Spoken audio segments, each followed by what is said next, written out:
ഒട്ടനവധി സന്ദർഭങ്ങളിൽ ആന്റണിയുമായി നേരിട്ട് ഇടപഴകാനും സംസാരിക്കാനും ഒന്നിച്ച് സഞ്ചരിക്കാനും ഒക്കെ കഴിഞ്ഞിട്ടുണ്ട്. പലതരത്തിൽ നമുക്ക് ആന്റണിയെ അറിയാം. ആന്റണിയെ യൂത്ത് കോൺഗ്രസ് നേതാവായിരുന്നു, പിന്നെ കോൺഗ്രസ് നേതാവായി, മുഖ്യമന്ത്രിയായി, പ്രതിപക്ഷ നേതാവായി, ഇങ്ങനെയൊക്കെ പല തലങ്ങളിലും ആന്റണിയുടെ വ്യക്തിത്വം പോകുന്നുണ്ട്.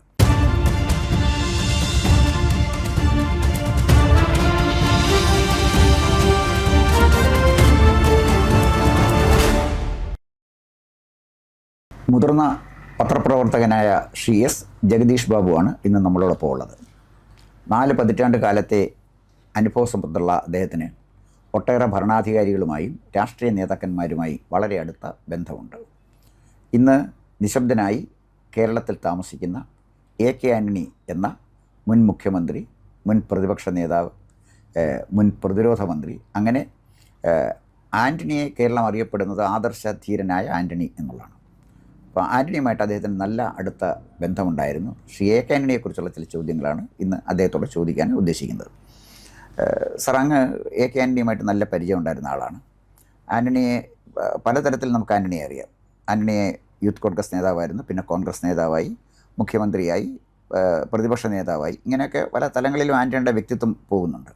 ഇന്ന് അദ്ദേഹം നിശബ്ദനാണ്. AK ആൻ്റണിയെ സമകാലിക രാഷ്ട്രീയത്തിൻ്റെ വെളിച്ചത്തിൽ അങ്ങ് എങ്ങനെയാണ് AK ആൻ്റണിയെ വിലയിരുത്തുന്നത്? AK ആൻ്റണിയുടെ നിശബ്ദത അർത്ഥവത്തായ ഒരു നിശബ്ദതയാണ്. കാരണം 10 കൊല്ലത്തോളം BK കൃഷ്ണമേനോന് ശേഷം ഇന്ത്യയുടെ പ്രതിരോധ മന്ത്രിയായിരുന്നു ആൻ്റണി. ആൻ്റണി പ്രതിരോധ മന്ത്രി ആയിരിക്കുമ്പോൾ ആൻ്റണിക്കെതിരെ അഴിമതി ആരോപണം ഉന്നയിക്കാൻ BJP കേന്ദ്രങ്ങൾ ശ്രമിച്ചപ്പോൾ LK അദ്വാനിയും സുഷമ സ്വരാജും പാർലമെൻറ്റിൽ പറഞ്ഞത്, ലോക്സഭയിലും രാജ്യസഭയിലും പറഞ്ഞത്, ആൻ്റണി അങ്ങനെ ചെയ്യില്ല എന്നാണ്. അതാണ് AK ആൻ്റണി. AK ആൻ്റണി ചില പരാമർശങ്ങളുടെ പേരിൽ, ആദർശങ്ങളുടെ പേരിൽ, തോൽവിയുടെ പേരിൽ ഒക്കെ മുഖ്യമന്ത്രി പദം, കേന്ദ്രമന്ത്രി സ്ഥാനമൊക്കെ വലിച്ചെറിഞ്ഞിട്ടുണ്ട്. കാരണം കേന്ദ്ര സിവിൽ സപ്ലൈസ് മന്ത്രി ആയിരിക്കുന്ന കാലത്ത് ക്യാബിനറ്റ് മന്ത്രിക്കെതിരെ വന്ന റിപ്പോർട്ടിൽ ഒരു പരാമർശം ഉണ്ടായി എന്നതിൻ്റെ പേരിൽ സഹമന്ത്രിയായിരുന്ന ആൻ്റണി രാജിവെച്ചു. മുഖ്യമന്ത്രിയായിരുന്ന കാലത്ത് കേരളത്തിലുണ്ടായ പാർലമെൻറ്റ് തിരഞ്ഞെടുപ്പിൻ്റെ ഉത്തരവാദിത്വം, ധാർമ്മിക ഉത്തരവാദിത്വം ഏറ്റെടുത്തുകൊണ്ട് ഇരുചെവി അറിയാതെ സോണിയാഗാന്ധിയോട് മാത്രം പറഞ്ഞുകൊണ്ട് അദ്ദേഹം രാജിവെച്ച് ഡൽഹിക്ക് പറഞ്ഞു. പിന്നെ അദ്ദേഹത്തെ നാം കാണുന്നത് പ്രതിരോധ മന്ത്രിയായിട്ടാണ്. അപ്പോൾ AK ആൻ്റണി ശരിക്കും പറഞ്ഞാൽ അവശേഷിക്കുന്ന 2 പദവികൾ രാഷ്ട്രപതി പദവിയും പ്രധാനമന്ത്രി പദവിയും മാത്രമാണ്. UPA സർക്കാരിൻ്റെ കാലത്ത് 2ാമനായിരുന്നു ആൻ്റണി. ഇപ്പോഴും വർക്കിംഗ് കമ്മിറ്റിയിലുള്ള ആൻ്റണി സജീവ രാഷ്ട്രീയം അവസാനിപ്പിച്ചെങ്കിലും സോണിയാഗാന്ധി ആയാലും രാഹുൽ ഗാന്ധി ആയാലും ആൻ്റണിയോടുള്ള ബഹുമാനവും അടുപ്പവും അവർ സൂക്ഷിക്കുന്നുണ്ട്. ആൻ്റണിക്ക് ആകെ ജീവിതത്തിൽ പറ്റിയൊരു അബദ്ധം മകനാണ്. മകൻ BJPയിലേക്ക് അപ്രതീക്ഷിതമായി പോയപ്പോൾ അദ്ദേഹത്തിന് ഏറ്റ ഒരു ആഘാതം, അത് വലിയൊരു ആഘാതമാണ്. കാരണം അച്ഛനെന്ന നിലയിൽ മകൻ്റെ രാഷ്ട്രീയത്തെയോ മകൻ്റെ തീരുമാനങ്ങളെയോ സ്വാധീനിക്കാൻ ആൻ്റണിക്ക് കഴിയില്ല. അതായിരുന്നു ആൻ്റണി. കാരണം ആരുടെയും രാഷ്ട്രീയ വിശ്വാസങ്ങളെയോ നിലപാടുകളെയോ അദ്ദേഹം അങ്ങനെ എതിർക്കുകയോ ചോദ്യം ചെയ്യുകയോ ചെയ്യുമായിരുന്നില്ല. അപ്പോൾ മകൻ്റെ കാര്യത്തിലും അദ്ദേഹം ആ ഒരു സമദൂരം തന്നെയാണ് സ്വീകരിച്ചത്. പക്ഷേ മകൻ അച്ഛനോട് നീതി കാണിച്ചോ, മകൻ കോൺഗ്രസിനോട് നീതി കാണിച്ചോ എന്നൊക്കെയുള്ള ചോദ്യങ്ങൾ സമൂഹം ഉത്തരം പറയേണ്ട കാര്യങ്ങളാണ്, കാലം വിലയിരുത്തേണ്ടതാണ്. എൻ്റെ ഓർമ്മയിൽ ആൻ്റണിയെ കാണുന്നത് അദ്ദേഹം 34ാമത്തെ വയസ്സിൽ മുഖ്യമന്ത്രിയായിരുന്ന കാലമാണ്. അദ്ദേഹം ആദ്യമായി മുഖ്യമന്ത്രി ആയിരിക്കുന്ന കാലത്ത് ഞാൻ യൂണിവേഴ്സിറ്റി കോളേജിൽ പഠിക്കുകയാണ്. വൈകുന്നേരം അന്നും ഔദ്യോഗിക വസതി സ്വീകരിക്കാതെ MLA ഹോസ്റ്റലിലേക്ക് സെക്രട്ടേറിയറ്റിൽ നിന്ന് എല്ലാ ദിവസവും വൈകുന്നേരം നടന്നു വരുന്ന ഒരു ആൻ്റണി ഞങ്ങൾക്കൊക്കെ കൗതുകമായിരുന്നു. SFI നേതാവായിരുന്നെങ്കിലും ആൻ്റണിയോടുള്ള ഒരു ആഭിമുഖ്യം, ഒരു സ്നേഹം, ഒരടുപ്പം ഞാൻ സൂക്ഷിച്ചിരുന്നു. അപ്പോൾ വൈകുന്നേരങ്ങളിൽ അദ്ദേഹം അകമ്പടിയില്ലാതെ, പോലീസ് സാന്നിധ്യമില്ലാതെ നമ്മളെ സാധാരണ പൗരനായി സെക്രട്ടേറിയറ്റിൽ നിന്ന് കാൽനടയായി MLA ഹോസ്റ്റലിലേക്ക് നടന്നു വരുമ്പോൾ ഞങ്ങൾ പലപ്പോഴും അദ്ദേഹത്തോടൊപ്പം നടക്കുമായിരുന്നു. അതാണ് തുടക്കം. പിന്നീട് വിദ്യാഭ്യാസമെല്ലാം കഴിഞ്ഞ് ജേർണലിസ്റ്റായി മാറിയ സന്ദർഭങ്ങളിൽ, ഒട്ടനവധി സന്ദർഭങ്ങളിൽ ആൻ്റണിയുമായി നേരിട്ട് ഇടപഴകാനും സംസാരിക്കാനും ഒന്നിച്ച് സഞ്ചരിക്കാനും ഒക്കെ കഴിഞ്ഞിട്ടുണ്ട്. അദ്ദേഹം നടത്തിയ വളരെ ഐതിഹാസികമായ കേരള യാത്ര, ആ യാത്ര കഴിഞ്ഞപ്പോഴാണ് നയനാരുടെ ഭരണം വീണ്ടും വരും എന്ന പ്രതീക്ഷയിൽ ജില്ലാ കൗൺസിലുകൾ 12 സ്ഥലത്തും LDFന് വിജയം ലഭിച്ചപ്പോൾ 1 കൊല്ലം അഡ്വാൻസായി നിയമസഭ പിരിച്ചുവിട്ട് തിരഞ്ഞെടുപ്പ് നേരിട്ട LDF. പക്ഷേ ആൻ്റണി നയിച്ച യാത്രയ്ക്ക് ശേഷം ആൻ്റണി മുഖ്യമന്ത്രിയാവുകയാണ് ചെയ്തത്. എനിക്ക് തോന്നുന്നു 99 MLAമാരുമായിട്ടാണ്. അപ്പോൾ എൻ്റെ വ്യക്തിപരമായ അനുഭവത്തിൽ കലാകൗമുദിയിലോ കേരളകൗമുദിയിലോ ആൻ്റണിക്കെതിരെ ഞാൻ 100 കണക്കിന് വാർത്ത എഴുതിയിട്ടുണ്ട്. കാരണം ഒരു ഇടതുപക്ഷ അനുഭാവി എന്ന നിലയിൽ, പഴയകാല ഒരു CPMകാരൻ എന്ന നിലയിൽ ഒരിക്കലും എനിക്ക് കോൺഗ്രസ് രാഷ്ട്രീയത്തോടൊരു ആഭിമുഖ്യം ഇല്ലാതിരുന്ന കാലം. അപ്പോൾ സ്വാഭാവികമായി എൻ്റെ എഴുത്തിൽ, എൻ്റെ റിപ്പോർട്ടിങ്ങിൽ എല്ലാം ഒരു പക്ഷപാതിത്വം കടന്നു വന്നിട്ടുണ്ടോ എന്ന് ഞാൻ സംശയിക്കുന്നു. ശ്രീമൂലം ക്ലബ്ബിൽ ഒരു കല്യാണത്തിനാണ് പിന്നെ ആൻ്റണിയെ കാണുന്നത്. നമ്മുടെ തിരുവനന്തപുരം ബ്യൂറോ ചീഫായിരുന്ന സുബൈറിൻ്റെ ഭാര്യ സഹോദരിയുടെ കല്യാണമായിരുന്നു. അപ്പോൾ കല്യാണ സ്ഥലത്ത് മുഖ്യമന്ത്രി വരുന്നു. അപ്പോൾ എല്ലാവരും മുഖ്യമന്ത്രിയോടൊപ്പം അകത്തേക്ക് കയറിപ്പോയി. അപ്പം ഞാൻ ആ ശ്രീമൂലം ക്ലബിൻ്റെ സൈഡിലുള്ള ചോട്ടിലുള്ള ഒരു മരത്തിൻ്റെ ചോട്ടിൽ പുകവലിച്ച് ഇങ്ങനെ നിൽക്കുകയായിരുന്നു. അപ്പോഴാണ് ആൻ്റണി തിരിച്ചിറങ്ങി വരുന്നത്. തിരിച്ചിറങ്ങി വന്ന ആൻ്റണി, പൊക്കം കുറവാണെങ്കിലും ആൻ്റണി എല്ലാം കാണും, ദൂരെ ഇങ്ങനെ നിൽക്കുന്ന എന്നെ കണ്ടു. ഒറ്റയ്ക്ക് നടന്ന് അദ്ദേഹം എൻ്റെ അടുത്തേക്ക് വന്നു. അപ്പോൾ എല്ലാ പത്രക്കാരും ചുറ്റും കൂടി. അപ്പോൾ അപ്പോൾ ഞാൻ സിഗരറ്റൊക്കെ ആ തിരക്കിനിടയിൽ കളഞ്ഞു കഴിഞ്ഞിരുന്നു. വന്ന് കൈ തന്നിട്ട് ചോദിച്ചു, എപ്പോൾ വന്നു? ഞാൻ പറഞ്ഞു, കൈയൊക്കെ സുഖമായല്ലോ അല്ലേ? വർഷങ്ങൾക്ക് ശേഷമെന്ന് ആലോചിക്കണം. വർഷങ്ങൾക്ക് ശേഷം കാണുകയാണ്. കൈയൊക്കെ സുഖമായല്ലോ അല്ലേ? ആ കൈ കൊണ്ട് എഴുതുന്നതെല്ലാം ഞാൻ വായിക്കുന്നുണ്ട്. എന്ന് വെച്ചാൽ ഞാൻ പിന്നെയും എഴുതിയത് പലതും ആൻ്റണിക്കെതിരെയായിരുന്നു. അതായിരുന്നു ആൻ്റണിയുടെ ഓർമ്മ. അങ്ങനെ ആൻ്റണിയെക്കുറിച്ച് ഒരുപാട് ഓർമ്മകളുണ്ട്. ഒരു ഓർമ്മ കൂടി പറഞ്ഞ് ഞാൻ അവസാനിപ്പിക്കാം. അതായത് പാലക്കാട് പ്രസ് ക്ലബ്ബ് പുനർനിർമ്മിച്ചു.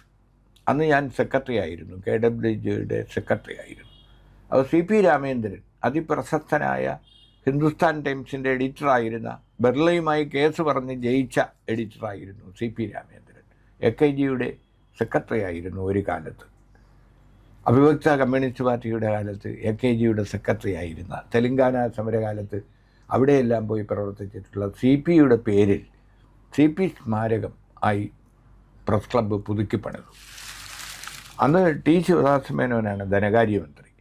അപ്പോൾ സർക്കാർ 5 ലക്ഷം രൂപ CP സ്മാരകം പുനർനിർമ്മിക്കാനായി സംഭാവന തന്നു. 2 ലക്ഷം രൂപ ജനങ്ങളിൽ നിന്ന് പിരിച്ചു. അങ്ങനെ 7 ലക്ഷത്തിന് CP സ്മാരകം നിർമ്മിച്ചു.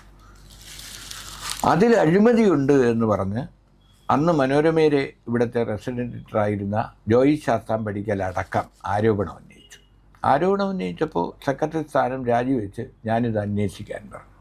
അങ്ങനെ AK നയനാർ മുഖ്യമന്ത്രിയായിരിക്കുമ്പോൾ വിജിലൻസിൻ്റെ ഒരു DYSP വന്ന് അന്വേഷിച്ചു.